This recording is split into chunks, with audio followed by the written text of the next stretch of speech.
Boa tarde a todos, bem-vindos aqui a esse espaço onde levamos informações sobre saúde. Mensalmente, esse talk show, que é uma ação pioneira do Hospital Anchieta, Saúde em Dia, trazendo e levando até vocês informações sobre as mais diversas especialidades, informações e alertas importantes. Quinta-feira será o Dia Mundial de alerta, de prevenção contra a AIDS, e hoje nós trazemos o tema aqui, que é um tema de extrema importância. Não podemos fingir que ele não existe e muito menos que ele está longe de nós. Informações, dados e orientações são extremamente importantes. Então, nós teremos aqui hoje o Dr. Manuel Palacios, que é infectologista, e nós teremos a psicóloga Michele Andrade para falar sobre o assunto. Nós temos o microfone para as perguntas que vocês quiserem. Muitas vezes é tão difícil a gente estar perto de um especialista, e quando estamos é bom a gente tirar o máximo possível de dúvidas e botar por terra alguns mitos também que são dispensáveis. Então, eu queria convidar o doutor Manuel Palacios. Obrigada, doutor, por sua presença. Michele Andrade, psicóloga, bem-vinda aqui, por favor.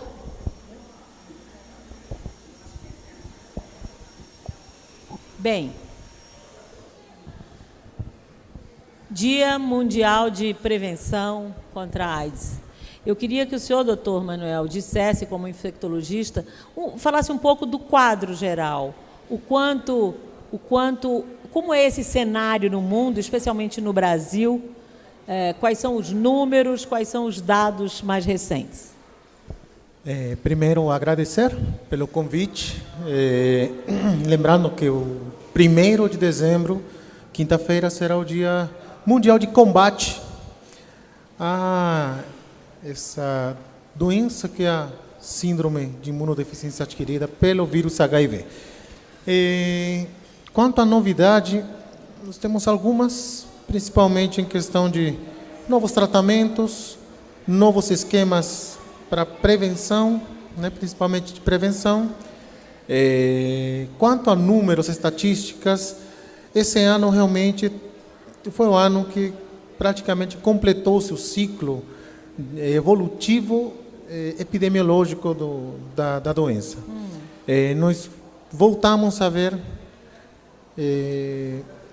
pacientes jovens, geralmente, o perfil hoje em dia do paciente soropositivo, virgem de tratamento ou recém-diagnosticado, é aquele paciente jovem, entre 14 até 24 anos, geralmente homossexual masculino, que isso não se via há muitas décadas, que geralmente, lembrando, né, a epidemia começou na década de 80, mais Sim. ou menos, e geralmente nessa população. Sim. Né? Depois, inclusive, a população que mais desenvolveu o HIV foi o mais velho, inclusive chegou até a ser considerado o número de idosos. Sim, isso aconteceu já agora a partir do ano 2000 em diante. Houve primeiro a heterossexualização do HIV, que inicialmente era só nas populações homossexuais, depois veio a heterossexualização, depois a feminização, né, do HIV/AIDS, né? Depois veio a fase que foi mais frequente em pessoas acima de 60 anos, que foi depois dos anos 2000, e finalmente voltou a população homossexual, principalmente homossexual masculina, porém numa Jovem. Faixa etária muito mais precoce, né? Já com 14 anos, 15 anos, a maioria de pacientes que são admitidos na rede pública, por exemplo, tem entre 14 até 18, 19 anos, né? Michele, psicóloga, eu lhe pergunto, essa faixa etária tão baixa, e a gente pode até achar que tem muita informação sobre o assunto, eles não teriam na escola esse tipo de informação? Qual é a explicação dessa população soropositiva?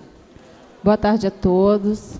É um prazer estar aqui com vocês no Hospital Anchieta. E, bem, a população mais jovem é bastante matura e, devido à sua imaturidade, os jovens têm mais coragem, têm mais, digamos assim, acha que o mal não irá acontecer a eles. Entendi. E com toda a informação, como foi dito, a sexualidade cada vez vem mais cedo aos pré-adolescentes, às vezes até às crianças. Então, os adolescentes hoje têm um acesso muito fácil à sexualidade e, com ela, traz os riscos. Acha que nunca poderá acontecer com ela, nunca poderá ser atingido pelo HIV ou por outras doenças também sexualmente transmissíveis. Até talvez porque seja isso. coloca essa atitude de irresponsabilidade do jovem, não está escrito na testa de ninguém, né? Sou soro positivo. Então, eles acham assim, comigo não acontece, como você mesmo disse. Aí eu queria que o doutor fizesse uma avaliação sobre isso. Como é que se dá o contágio? Através do quê? Através de que comportamentos? E quais são os mitos? Porque uma amiga minha um dia falou assim, não, eu não vou visitar fulano. Ele está com AIDS. Então, assim, não é um vírus que se pega como da gripe. Bom, primeiro, complementando a informação da colega aqui, realmente é verdade que o adolescente ele fica ele é mais ousado na hora principalmente na sexualidade. E eu queria complementar porque hoje em dia talvez ele se sente com mais vontade, com menos medo, pelo fato de existir hoje em dia muito mais acesso ao tratamento, à prevenção. Nós vamos falar mais na frente sobre o que é a profilaxia pós-exposição, que é uma das coisas que foi muito controverso no mundo todo e que o Brasil já adequou e já existe atualmente, né, como programa no Ministério da Saúde, né? Bom, em questão das vias de transmissão do HIV, do vírus, né, que a doença é a AIDS, né, que é a fase final da infecção pelo HIV, né, que a infecção pelo HIV tem várias fases. A AIDS é a última fase, né, e a maneira de transmissão. Nós temos principalmente a via sexual, né, que é a mais conhecida, né, via sexual, das distintas formas que existem, logicamente, de práticas de coito ou relações sexuais. Nós temos a via vertical, que mãe que ela tem HIV ou ela pega o vírus durante a gestação e pode passar para o feto e o filho nascer com HIV infectado, né? Nós temos a via por transfusão sanguínea, que caiu muito depois da década de 90, 80, 90, que começou a fazer uma triagem melhor nos hemocentros, né? Mas é uma forma de transmissão através também de compartilhamento de agulhas, por exemplo, em pessoas que fazem uso de drogas injetáveis, né? Como o caso da heroína. E nós temos também, através da lactação, também, mães que têm HIV podem transmitir HIV através da lactação, da amamentação. Então, que é contraindicada, né, nesses casos. E, finalmente, por exposição profissional. Às vezes, por exemplo, cirurgiões ou técnicos de laboratório que manejam amostras ou estão em contato com tecidos infectados, eles podem vir a se através de sangue também, um através canal de aberto. sangue ou contato com tecidos, né? Ok.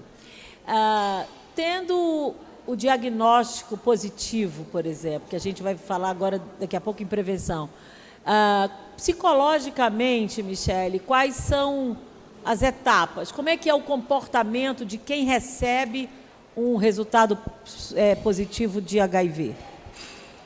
Primeiramente, antes de receber o resultado, essa pessoa vai se expor a este exame. Então, antes de fazer o resultado, já existe uma ansiedade, um certo medo no resultado do exame.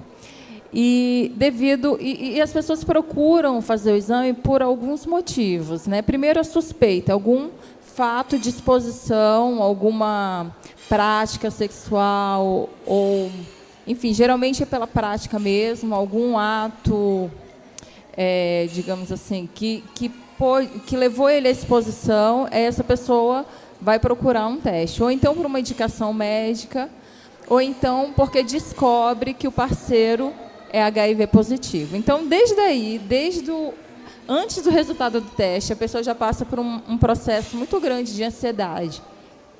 Quando ela recebe o resultado e percebe que foi positivo, a pessoa entra em estado de choque, porque a primeira coisa que vem à cabeça é o medo da morte. Nós vivemos em uma cultura ocidental e não fomos educados, nas maiorias das famílias, a lidar com a morte. Então, hoje você é um jovem saudável, que trabalha, que tem uma família, às vezes, ou não, tem amigos, sai, e toda essa sua rotina vai ser afetada por conta de um vírus que foi adquirido e uma doença que pode vir no futuro, se não for cuidado, né, a AIDS. Então, o primeiro impacto que a pessoa tem é o choque. Como as pessoas vão me receber, como é que a minha família vai me receber, meus amigos. E aí vai passando por outras fases, negação, vai fugindo do problema. Depois ela pode passar também pela agressividade, fica com raiva das pessoas, se sente frustrado por ter se exposto a uma relação. E por fim, se a pessoa for bem orientada, bem instruída, ela pode vir a aceitar a sua doença e conviver administrando pelo resto da sua vida. E o correto seria, o ideal, o melhor para ela, seria, ao saber do resultado, dividir com alguém, dividir com a família, procurar um centro terapêutico. O que ela deveria fazer para que ela segure uma barra dessa, pelo menos? Exatamente. Nós sabemos que não é uma notícia muito fácil de se lidar. Sabemos que é um momento muito delicado e difícil. E, portanto, por que carregar toda essa carga sozinho, né? Já existem muitos profissionais, está aí a psicologia, a medicina, que estuda e trabalha em prol disso. Então, por que você tem que carregar essa informação e essa doença sozinho? O bom é procurar uma orientação profissional e, quando essa pessoa se sentir segura, dividir, sim, com a família, com os amigos, com quem ele achar que a sua intimidade possa ser dividida, né? Também a gente aconselha e orienta a não sair falando a todas as pessoas. Quando a gente tem qualquer outra doença, a gente não expõe no Facebook, né? Porque também o preconceito existe e atrapalha muito esse tratamento. Exatamente. Então, você vai dividir uma intimidade com quem você ama, com quem você confia, com a sua família, com seu parceiro, né, com seus amigos mais próximos, e não com todo mundo. E lembrando, o senhor falou agora há pouco que existe hoje de mais moderno a profilaxia. Eu queria que o senhor falasse um pouco sobre isso. Depois de uma relação sexual? Então, isso foi fruto de um trabalho, né, longo, feito nos Estados Unidos, geralmente na Europa, que visa, assim como existe uma pílula do dia seguinte, assim como existe, né, aquela anticoncepção pós-coito, é mais ou menos parecido. Hoje em dia, existe profilaxia com antirretrovirais, quer dizer, o coquetel, né, para alguns casos. Por exemplo, violência sexual, que já existe, né? Ou, por exemplo, para exposição ocupacional. Por exemplo, eu fui fazer um procedimento num paciente meu, por exemplo, uma punção, uma veia, né, passaram algum catéter, e eu me furei com sangue do paciente que sabidamente é HIV, então eu precisarei fazer profilaxia. E consiste no uso dos antirretrovirais, o coquetel, durante 28 dias, né, ininterruptos, e fazer, logicamente, testes seriados para saber se houve ou não houve infecção. A profilaxia pós-exposição hoje em dia é diferente, é chamada de PrEP, né? Ela consiste justamente para pessoas que tiveram contato, né, um contato, digamos assim, não protegido, né, sabidamente, não protegido é sem preservativo, sem preservativo, ou esteve em contato com, mesmo na relação sexual, com tecidos infectantes, como sangue, por exemplo, fluidos como sêmen, né, líquido vaginal, que são altamente, né, contaminantes. Essas pessoas, logo após o acontecido, ou no dia seguinte, estima-se hoje pelo programa até 72 horas depois do acontecido, é possível tomar essa mesma medicação parecida com que se toma para profilaxia pós-exposição. Que se compra em ocupacional. Farmácia? Não. Ela é fornecida unicamente pela rede pública, e há de ser feito a pessoa tem que passar uma consulta pela emergência, pelo pronto-socorro, e logo após ele é encaminhado a alguns centros específicos aqui em Brasília, onde é fornecida a medicação, né? Então, isto, né, a princípio, falei que é muito controverso, porque tem colega que, lógico, pensa que isto vai gerar uma onda de pessoas que não vão mais querer se proteger. Não vai querer mais usar camisinha, e muitos deles, inclusive adolescentes, que já perderam o medo para muita coisa, ao saber que tem uma profilaxia, mesmo não utilizando preservativo, eles vão querer fazer muito mais. Então, esteve cheio de controvérsia, inclusive no mesmo ministério, na hora de dar o martelaço final para dizer, não, olha, afinal, passou por muito pouco, mas hoje em dia existe, está disponível. Mas nada mais importante que a prevenção. Alguma pergunta? Alguém quer saber alguma coisa sobre AIDS? Ali tem uma pergunta. Atrás de você, Gustavinho. Seu nome, querida? Boa tarde, meu nome é Carla. Carla? Carla. Eu tenho, sim, uma pergunta. É que a gente escuta opiniões diversas a respeito do risco do contágio no momento de fazer as unhas, através dos alicates nos salões de beleza. E eu nunca encontrei nada descrito, né, em artigo científico, em nada disso, que apoiasse essa ideia. Então, eu queria saber se existe, por acaso, alguma evidência forte de que seja possível contrair a AIDS no momento de fazer as unhas. Doutor Manuel. Bom, essa pergunta é bem clássica, né? Porque geralmente a mulher fica com medo, né? Eu tenho a dizer o seguinte, é mais perigoso, é mais fácil uma mulher se contagiar, né? Ela pegar hepatite C ou hepatite B, geralmente hepatite B, perdão, né? Através da unha. Por quê? O vírus HIV, ele, aliás, como qualquer vírus, ele só sobrevive, na verdade, ele não se pode dizer que ele é vivo, não? Ele se replica e ele funciona, né, enquanto ele estiver dentro de uma célula animal, humana, uma célula viva, né? Então, quando o vírus sai do corpo, quando sai através do sangue, por exemplo, ele tem uma sobrevida, entre aspas, né, de 15 minutos. Né? E ele é facilmente destruído por, logicamente, né, ação de álcool, por exemplo, né, e alguns desinfectantes. Logicamente, o fato, por exemplo, de fazer a unha, né, isso, aliás, não acontece já com hepatite B. Hepatite B, o vírus ele sobrevive até 17, 18 horas. Né? Então, é muito mais fácil pegar. O HIV, para o contágio, através desse tipo de fomites, que se chama, né, de instrumentos, né, teria que estar visivelmente com sangue vivo, né, que duvido muito alguma dama querer fazer unha com, né, um utensílio totalmente sujo. Essa explicação, né, é importante. Então, eu acho praticamente muito, mas muito difícil acontecer isso aí. Teria que estar, logicamente, muito visivelmente contaminado. É melhor realmente se preocupar na prevenção sexual. E eu queria saber, Michele, como é que é o comportamento sexual do soro positivo, por exemplo? Ele, para se relacionar com alguém que não seja, a cabeça dele também tem que estar legal e o outro tem que estar informado. Fala um pouquinho sobre isso. Como é que é a vida sexual de um HIV soro positivo? Essa pessoa, ela passa por um processo muito difícil, primeiro, de aceitação. E muitos deles procuram nem se relacionar mais para evitar a contaminação de um próximo parceiro.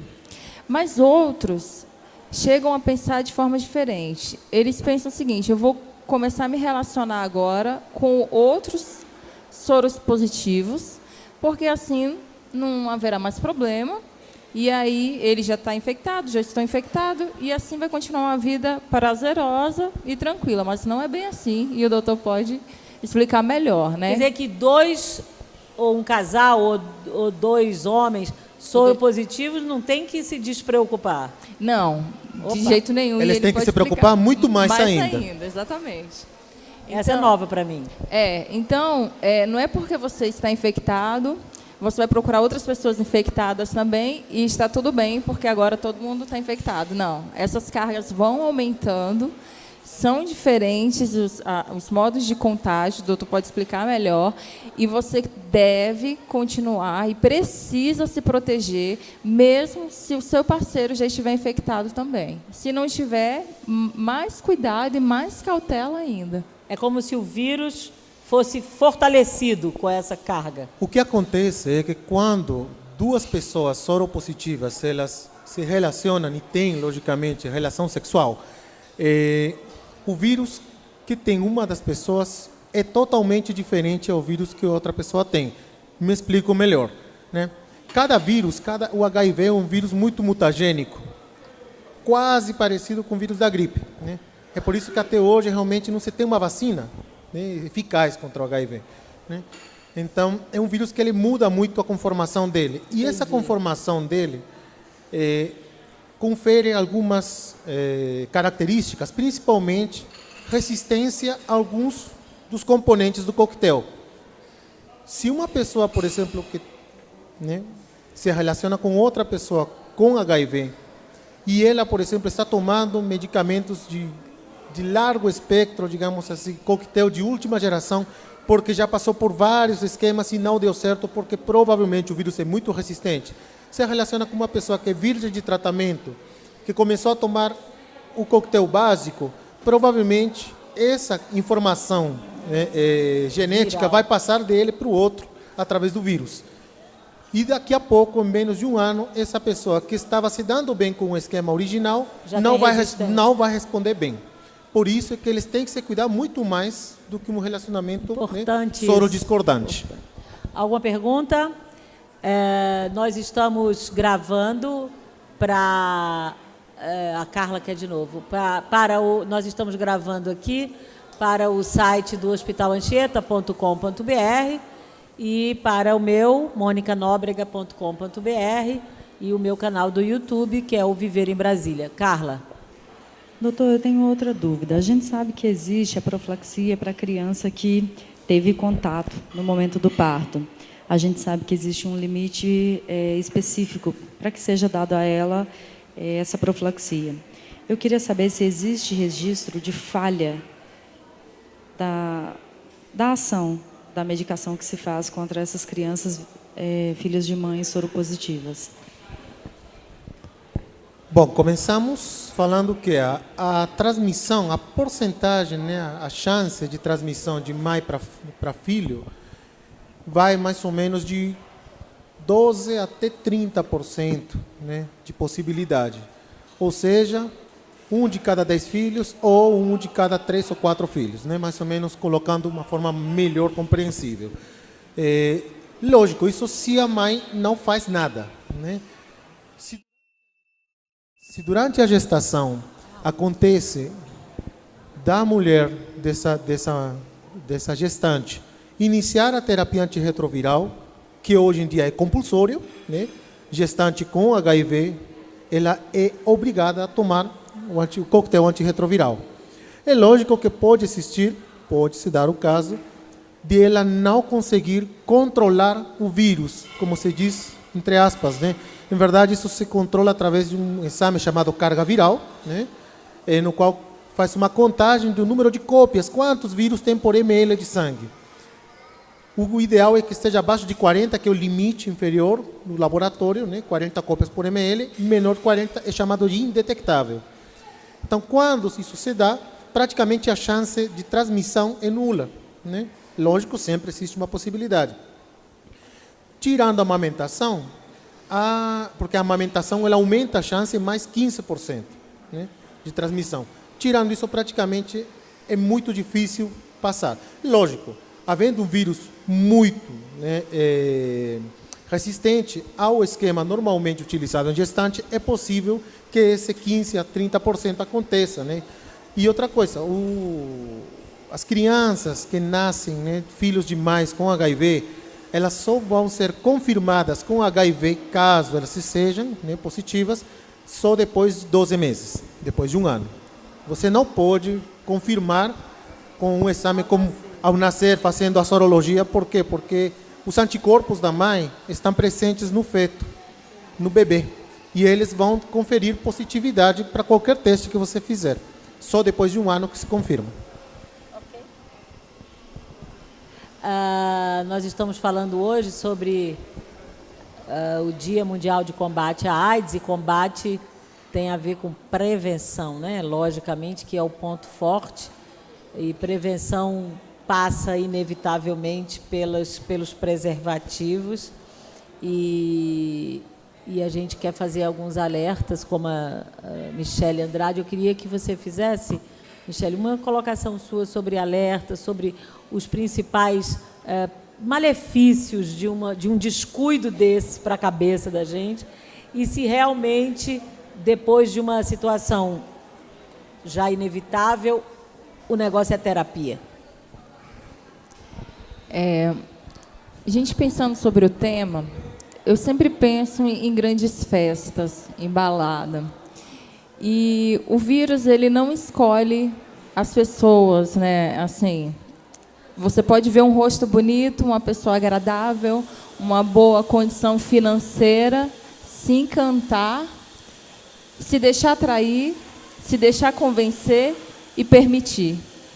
Então, o HIV pode estar numa pessoa branca, negra, bonita, não tem classe social, e para se prevenir tem que ser a todos, com todos.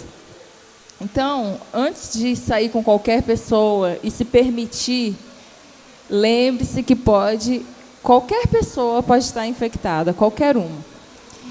E depois, como eu já falei das fases, quando você descobre e tal, você vai sentir uma grande culpa daquele dia, daquela saída, daquela fugida, né? Por que aconteceu comigo?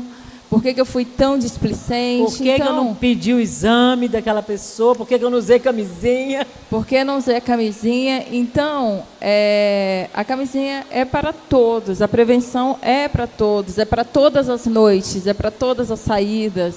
Você não conhece, você não tem um exame da pessoa, né? Você não sabe de nada sobre ela. Não só sobre o HIV, mas outras doenças, que é a carga que aquela pessoa está trazendo, o mundo que ela está trazendo para você naquela relação. E como é que a mãe, já que a gente está falando de uma população bem jovem, os pais têm que ser bem atentos aí nessa orientação em casa? O diálogo é muito importante. Em muitos lares, infelizmente, a comunicação ainda não é muito aberta. Os pais não têm liberdade de conversar sobre sexo com os filhos, adolescentes. Não têm liberdade de conversar sobre a camisinha. Muitos deles nem permitem essa primeira relação, e por negar que isso possa acontecer, não muito instrui. Menos homossexual. Muitas famílias... Exatamente. A questão também religiosa influencia bastante e pode trazer um bloqueio, pode trazer um bloqueio nessa instrução, nessa informação. Então, é importante conversar, independente da sua formação educacional, independente da sua formação religiosa, é importante conversar sobre a prevenção. E falar claramente de números e de resultados. Com certeza. Você não sabe a orientação que seu filho pode tomar, por mais que você converse com ele, ele pode se tornar um homossexual, por mais religioso que ele seja, ele pode se tornar, né? Isso pode ser. Você não tem como controlar para onde ele sai, o que ele faz a todo momento. Claro. Então, o diálogo, a conversa, a prevenção é sempre muito importante. E tem essa informação, não tem cura, você pode conviver com a AIDS, ter uma qualidade de vida, mas não tem cura. Carla. Desculpe levantar mais uma pergunta, mas é que é um assunto que, né, a gente vai conversando e surgindo muitas dúvidas. Dentro dos hospitais, é um tema que está sempre muito presente, porque os profissionais lidam com agulhas, enfim, todo o tempo. E quando acontece algum acidente, cujo o paciente era portador do vírus HIV, a gente transcorre algumas praxes, alguns exames, enfim. E a minha pergunta é: quanto tempo depois é possível identificar a presença do vírus na corrente sanguínea da pessoa que se acidentou, caso ela não tenha tomado o coquetel, caso ela não tenha feito nada para se prevenir? Quanto tempo depois ela deve repetir o exame? Do ponto de vista especificamente laboratorial, a partir dos 10 dias depois do contato, se houve, né, infecção, é possível detectá-lo através da carga viral, né, que não é um teste diagnóstico, mas em alguns casos serve, né, é possível fazê-lo. Agora, o método sorológico, que é aquele que detecta antígenos, anticorpos, né, que é formado depois do vírus entrar em contato com o nosso sistema imunitário, geralmente demora a partir de umas 4 semanas em diante, né? Antigamente se falava de 3 meses, o famoso período de janela, né? Fase de janela imunológica. Hoje em dia isso reduziu bastante. Nós podemos, né, já a partir de 2 a 3 semanas é possível detectá-lo, né? O fato, logicamente, que depende, né? O fato de um teste dar negativo durante esse período não afasta. É necessário repetir com 1 mês, com 2 meses e até com 3 meses para você ter certeza que não houve infecção, né? Então, repetir durante 3 meses. Nós agradecemos a presença de todos. Todos os meses nós trazemos aqui um assunto de extrema e relevante importância.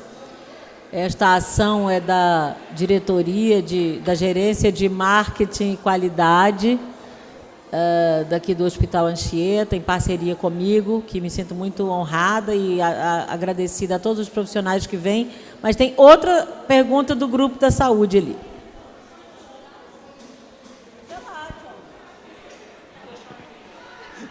Está vendo que eu me tornei o porta-voz, né, daqui. Não raro acontece, né, não é algo que acontece todos os dias, mas já houveram situações onde o portador do vírus HIV mordeu um colaborador. E a gente gostaria de saber qual é o potencial de risco para o caso onde a saliva dele entra em contato com o sangue da pessoa afetada. Boa, também essa não sabia. Interessante. Bom, vou explicar rapidamente quais são os tipos de materiais que são altamente contaminantes, né? Sangue, né? Líquidos genitais, como esperma, sêmen, né? Líquido vaginal, né?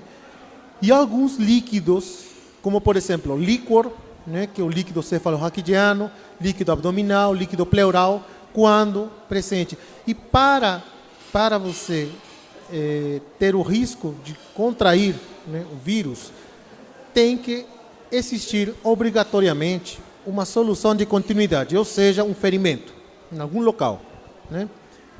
A saliva, o suor, as fezes, a urina, eles não são considerados pelo Ministério da Saúde como materiais não contaminantes. Então, se alguém, por exemplo, né, que é portador do HIV, pega do meu copo e bebe, eu posso beber sem nenhum problema, porque não há possibilidade de transmissão. A saliva só é considerada transmissora para procedimentos odontológicos nos quais exista, logicamente, perda e saída de sangue. Aí sim. O quê? Exatamente isso, eu sou dentista da UTI, a gente tem casos de pacientes soropositivos, e no dia a dia, o que eu falo é aquela mordida traumática, aonde eu tenho uma lesão de descontinuidade na minha mão e em contato com a saliva desse paciente. Existe o risco? Não. Não, por quê? Porque o sangue seu, você é soronegativa, não é? Então, o sangue é seu. E a saliva o paciente dele não contamina. É a saliva não tem o vírus. Só se o paciente, se você estiver fazendo algum procedimento, por exemplo, Intensa. alguma curetagem, que o paciente está sangrando, essa saliva está misturada com o sangue do paciente e o paciente te morde. Aí é possível. Mas enquanto não houver Só a sangue do saliva. paciente ou outro tipo de secreção contaminante, como eu já falei, sangue, secreções, né, vaginais, secreção peniana, pode ser. Mas nesse caso, só saliva não é É a considerado história do como... beijo. Beijo não transmite. Ok, meninas? Então, eu quero agradecer muito o Dr. Manuel Palácios, Michele, querida. Mês que vem a gente está de novo e eu queria aplaudir vocês. Obrigada, gente. hospitalanchieta.com.br, monicanobrega.com.br e o canal Viver em Brasília. Todo mundo aqui ligado em saúde. Valeu.